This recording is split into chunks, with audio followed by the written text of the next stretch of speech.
सारे लोग तो एक ही गांव में थे, छापेमारी नहीं हुआ, हम लोग तो सब अपराधी लोग से ही मिल रहे थे, हम लोग अनजान थे, माँ कर आंसू देख रहे थे, उसको पोंछ रहे थे, हमें क्या पता कि कौन हत्यारे हैं। हम तो अपनी भावना प्रकट कर रहे थे और उस घटना पे हम मतलब आहत थे।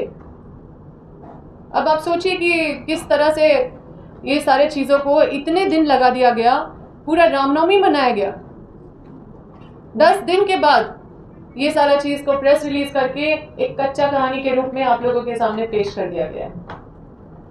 यदि पक्की कहानी आपके पास है बड़ा चीज रख दिया है। हम इससे सवाल कर रहे हैं ना, कोई बड़ा चेहरा, हम तो सवाल करने के लिए आए हैं, उनके ही प्रेस रिलीज से सवाल करने आए हैं और ये सवाल बनता भी है। क्या लगता है आपको कि इसके पीछे कोई और बड़ा चेहरा है?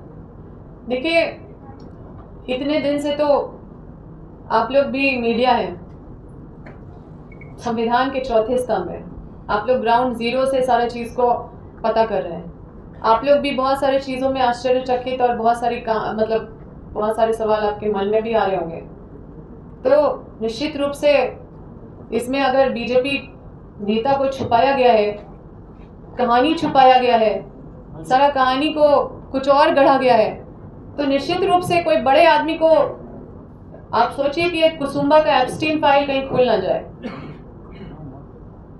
क्या इसके लिए भी ये लोग ये घिनौना काम नहीं कर रहे होंगे? मैम, भीमराम के बारे तो प्रदेश बीजेपी अध्यक्ष साफ कर रहे हैं, तो बीजेपी अध्यक्ष भीमराम भी बुरा था ना, फांसी का सजा मिलना चाहिए और वो खुद गुनहगार था।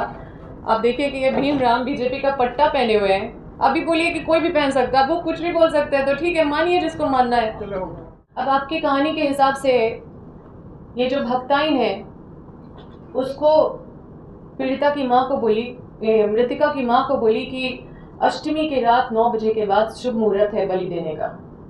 तो अष्टमी के रात को 9 बजे के बाद बलि देने का शुभ मुहूर्त है और उसी की तैयारी में सब यही हुआ है। तो आप देखिए कि अष्टमी से पहले ही बलि हो गया। अष्टमी तो 24 तारीख की रात को अष्टमी तो नहीं था, सब कोई जानते हैं। तो ये शुभ मुहूर्त के पहले ही बलि हो गया, तो आपका ये शुभ मुहूर्त वाला कहानी भी फेल हो गया। फिर तो यहाँ पे ये कहानी का कोई मतलब नहीं बनता है। अब ये तो बड़ा अजीब नहीं लग रहा आप लोगों को कि शुभ मुहूर्त तो बड़ा गड़बड़ा गया है, तो बड़ा ही अशुभ मुहूर्त में बलि हो गया भाई।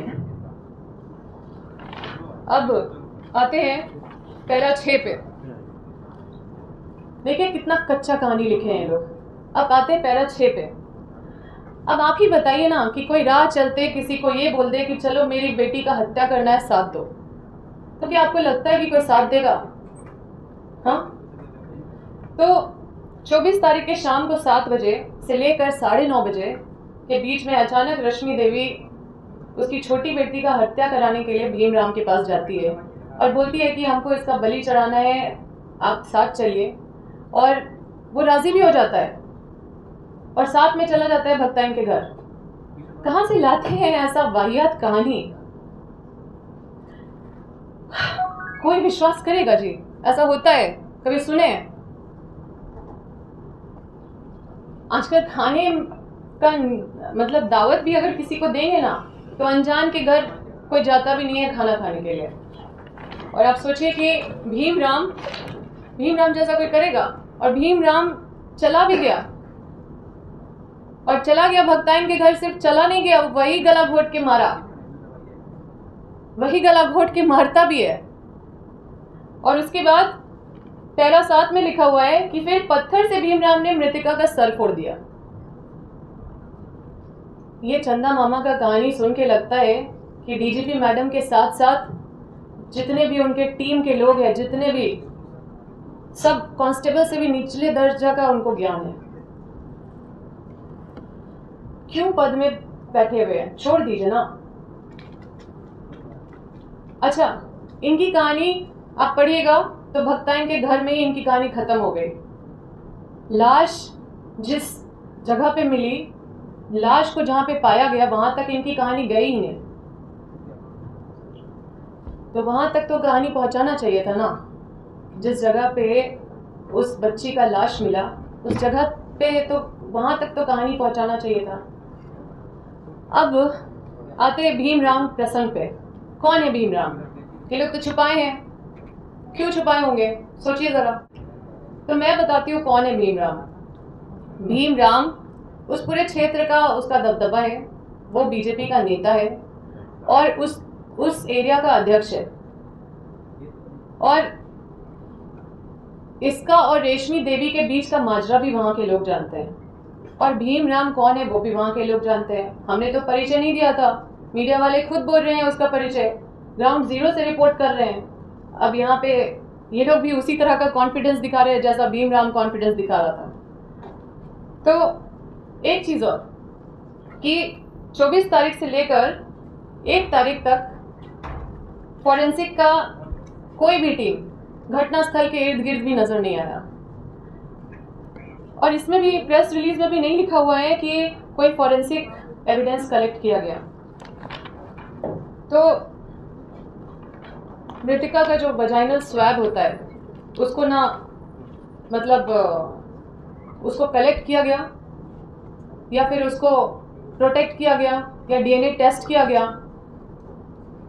तो इस पे तो कुछ भी जिक्र नहीं है और बोल देते हैं कि बलात्कार नहीं हुआ है।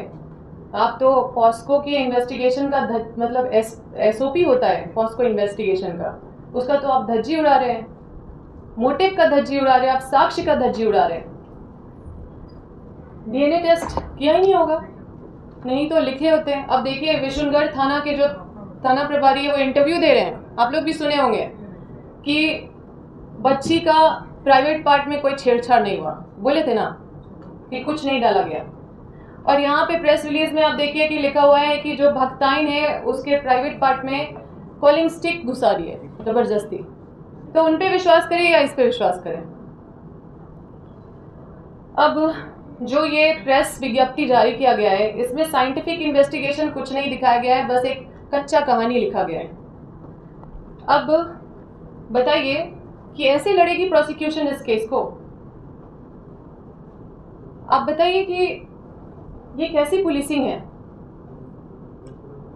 ये मैं शुरू से जानती थी और डीजीपी मैडम भी जानती थी कि असली कहानी क्या है।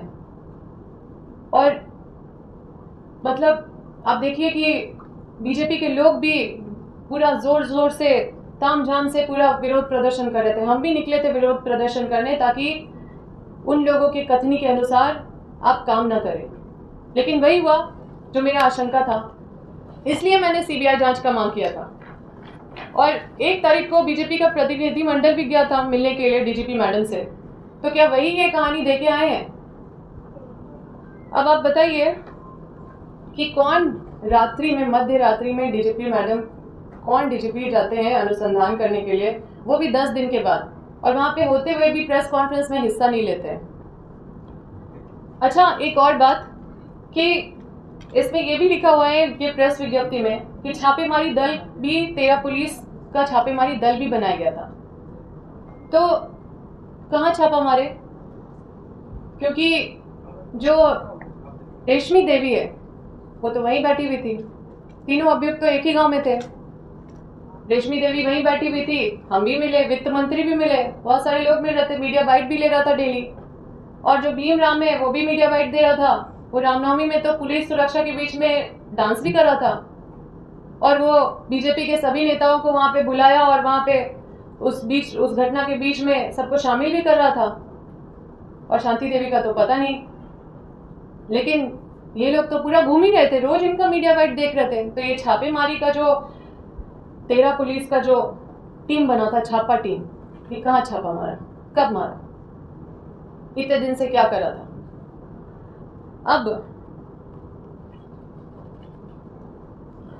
प्रेस रिलीज जारी करने के तुरंत बाद ये आपको भी पता है कि तुरंत अचानक से परिवार को सुरक्षा का अभाव हो जाता है।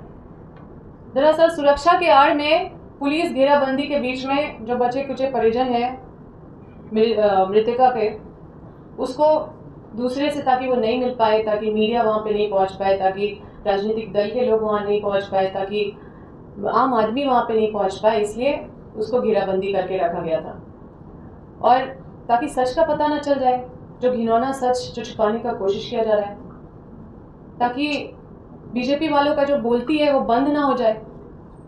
क्योंकि जब कपड़ा में दाग लगेगा, गंदा होगा, तो कपड़ा तो आदमी बदलेगा ही ना। कौन मुंह से फिर आएगा, कैसे मुंह दिखाएगा? तो ये तो बोलेंगे ही कि हमारा नहीं है, और आप लोग के मीडिया में वो बोल भी रहे कि हमारा कार्यकर्ता नहीं है, उस पर भी हम आएंगे। खैर, हम दिखाई देते हैं कि देखिए, एक फोटो में जो प्रदीप प्रसाद जी है, हजारीबाग के विधायक, बीजेपी विधायक, उनके साथ है। एक में हजारीबाग के सांसद के बगल में बैठने का हैसियत रखते हैं, और उन बीच में सोचिए कि उसके बगल में एक बड़ा पुलिस पदाधिकारी है, बीच में देखिए, इस तरह का हैसियत है इसका। और एक फोटो में बड़का गांव के बीजेपी विधायक के साथ बगल में बैठे हैं, और एक फोटो में बड़कट्ठा विधायक के बगल में भी फोटो देखिए। लेकिन बाकी राजनीतिक दल के साथ आपको इस तरह का फोटो क्यों नहीं दिखा? सब लोग तो जा रहे थे ना। अब ये बोलते हैं कि हमारा ठीक है, हमारा नहीं है, हमारा नहीं है बोल के आप तो बच नहीं सकते। देखिए, इसमें उसने बीजेपी का पट्टा भी पहना हुआ है जो फ्रंट में है। अब देखिए कि ये सक्रिय रूप से वहां पे नेतृत्व कर रहा है। तो सबसे पहले तो देखिए,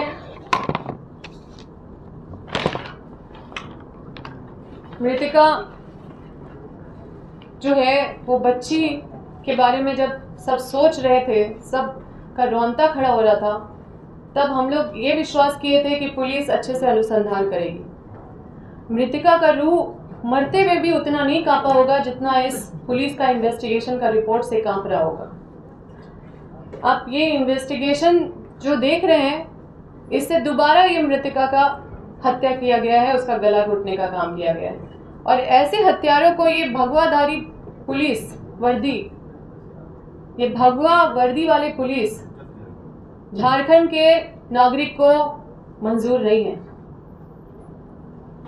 इस पे माननीय उच्च न्यायालय, माननीय महामहिम राज्यपाल महोदय, माननीय मुख्यमंत्री महोदय अगर इस विषय पे चुप रहेंगे तो हम देशवासियों के लिए दुर्भाग्यपूर्ण समय रहेगा। अगर उनकी चुप्पी होगी तो ये हम सब के लिए दुर्भाग्यपूर्ण समय होगा। और संविधान का गरिमा तभी बचेगा जब इस कांड में तीनों स्तंभ का संविधान का गरिमा तभी बचेगा जब ये तीनों मिलके इस कांड में सटीक अनुसंधान होगा और जो अपराधी है उसको सजा दिलाने का काम करेंगे। क्योंकि इस तरह का जो इन्वेस्टिगेशन है ये तो आप साफ आपके बीच में हम रख ही दिए हैं। और बीजेपी कहती थी ना कि हम लाश पे राजनीति नहीं करते हैं, तो ये सही कहती है। ये लोग लाश पे राजनीति नहीं करते हैं, जिंदा लोगों को पहले लाश बना देते हैं, उसके बाद लाश के ऊपर राजनीति करते हैं। तो मैं जानती हूं कि कुसुम्बा की जो सीता है उसका एकमात्र उम्मीद और एकमात्र सहारा अगर कोई बचा हुआ है तो आप चौथा स्तंभ मीडिया है। और मुझे पूरा भरोसा है कि आप इस अन्याय पे चुप नहीं रहिएगा। और मैं फिर से ये मांग करती हूँ कि इस केस का सीबीआई जांच हो और बताइए ना, ये कैसी राजनीति है, ये कैसा न्याय है और ये कैसा देश है। मतलब किस तरह से ये लोग कितने सफाई से कच्चा कहानी लिख रहे हैं। यही लोग हैं जो मैं बोलती थी ना, भूत हनुमान चालीसा पढ़ के जो आते हैं, ये वही लोग भूत हैं जो हनुमान चालीसा पढ़ के आते हैं। और ये लोग बोलते हैं जय श्री राम, इनको देख के हम लोग बोलते हैं राम राम। और ये लोग इतने पापी लोग हैं। मुझे नहीं लगता कि मुझे और कुछ बताने का जरूरत है। मैं यही बोलना चाहती हूँ कि पूरा सिस्टम ने मिलके इस बच्ची का दोबारा गला घोटने का काम किया है। और मैं फिर से आवाज़ लगाती हूँ, आपके माध्यम से मांग करती हूँ कि इस पूरे कांड का सीबीआई का जांच हो और जो दोषी है, जो दोषी अभियुक्त है उस पर भी कार्रवाई हो और जो दोषी पुलिस है उस पर भी कार्रवाई हो।